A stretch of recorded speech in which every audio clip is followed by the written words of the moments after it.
افغان امنیتي ځواکونو هغه کسان نیولي چې یو کس د دوی د ډلې له لوري په ایران کې اختطاف شوی و او دوی په کابل کې د اختطاف شوي کس له کورنۍ څخه پیسې اخیستې چې د امنیتي ځواکونو له لوري ونیول شول.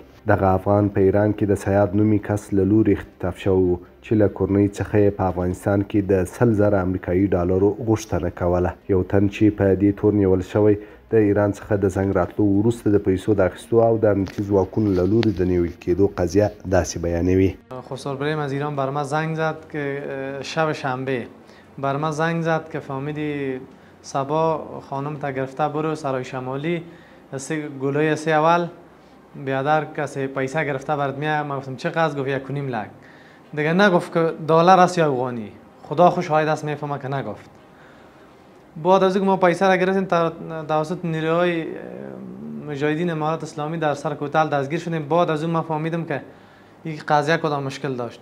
بعد از اون باز من همراهشان همکاری کردم و همکاری لازمه که همراهشان کردم. نام سیات است در ایران است. گفت که پیسه را یک رفیق ماست دوست ماست فهمیدی برش حواله کردیم و بر تو میگیرم یار خیر و خلا. پول گفت یک اندیوالم بر تسلیم حتی سرم اعتباری نداشت که لنبر اون نفر برای من بده که من خودم در تماس شم کردش. برای من هیچ چیز از قضیه من خبر نداشتم که مثلا این تو قضیه از پسان به مجاهدین امارات اسلامی معلوم است که بعداً که چی شد باز من خبر شد. اگه سر من مثلا من دو کدام چیز می داشتم خودش برای من مثلا میگفت که این لنبر نفر از برو فهمیدی از پیشش بگی. برای من لنبر نفر ندادم. من کاتش تماس هم نبودم که نفر که پیسه را آورده بود. خودش که نفر تماس داشت برای من زنگ زد فهمیدی برو پیسه را بگی خیر و خلا. یو بل تن چې هم په دې تور نیول سوی وای سید نومي کس چې اختطاف کړی و ملګری و او اختطاف شوي کس له کورنۍ څخه د پیسو اخیستو په برخه کې مرسته وکړي 1,000 ډالره به ورکړي. علمی نفر میمانگو تا داخل خانه ما آمد ستارنام گرد مرزیست مک من پاسپورت گپ سخن میگیرم. هایی که تماش چش گو بیادرم وقتی ما پیسه ولا که سرای شمالی میرم پیسه میگیرم 1,000 روپیه وقتی ما ستارم اونجا چیز که همی سیاد هایی گفته بود کاکا روزگار چطور است؟ من گفتم خوب است که فضل خدا روزگار میچرم اما سر مسئله 1,000 روپیه که گفت من وقتی چی میکنم طور قرضه که نه پیسه رو ما گرفتیم نه کدام گپ سخن به حساب پیسه آمدیم سرای شمالی همونجا در سرای شمالی که آمدیم که نمی حادثه و گپ سخن افتاد. په دې قضیه کې یو بل تن موټر چلوونکی هم ښکیل بلل سوی چې هغه کسان یې لیږدول چې د اختطاف شوي کس له کورنۍ څخه یې پیسې اخیستې وې. مسئولی تا 4 کال میام مسئولی تا کده یادم لب سرک بود پیش وزیر آباد گمارا ببر این خانم اینجا 6 تا مریض از دردی سیادارم در شفاخانه افغان میره. من اونجا آوردم گمارا اینجا تو 1-2 ساعت 1 ساعت تا معاینه کنم معاینه چیز کنم معاینات چیز کنم دوایی میگیرم مرا پس بر دیگه نکنم دیگه چیزی من نگفت. سوالیان که آورده بودم میشنم سوال که میشنم ببر سوالیان کردم ببر سوالی پایده من دستر کوتاه که ایسی میگه سوالی آخشم میگم دستر کوتاه که متاسکل دمون میاره گرفت که استاد که خلیفه استاد شد من استاد کردم یارا کاش کرد دستکول نظام و چی کاش کرد پیسه. یو بل تن چې په دې قضیه کې تورن بلل شوی دی د قضیې په تړاو داسې وایي. آن قضیه اختطاف بود از ایران. ما زنگ زدن 6:30 بجه شام بود زنگ زدن گفتم ببر خانه همشیریم تلفنم. ما گفتم چی گپ است؟ گفت ببر کارش دارم. باز دیگه پیدا گفتم گفت ببر تو کارش دارم. باز تلفنم قطع کردم 20 دقیقه بعد باز یک زنگ دیگه زد گفت تو ببر عاجل تا اونجا بده من کارش دارم.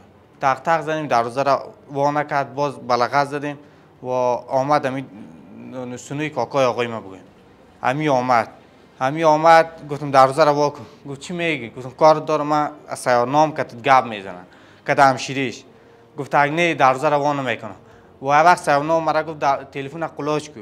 من قلاش نکردم از زیر دروازه تلفن دادم.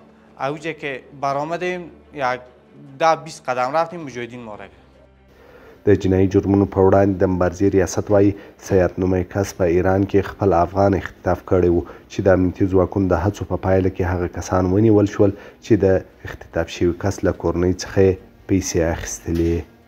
دا یو قضیه وه چې زموږ مجاهدین ملګري په دې تړاو باندې خبر سوي وو چې په ایران کې یو افغانی دی او بل افغانۍ اختطاف کړی دی او په کابل ولایت کې په 18مه حوزه کې د دوی څخه پیسې غوښتل شوي دي او غواړي په 18مه حوزه کې پیسې ورته تسلیموي چې تقریبا تعداد د پیسو $1,00,000 و.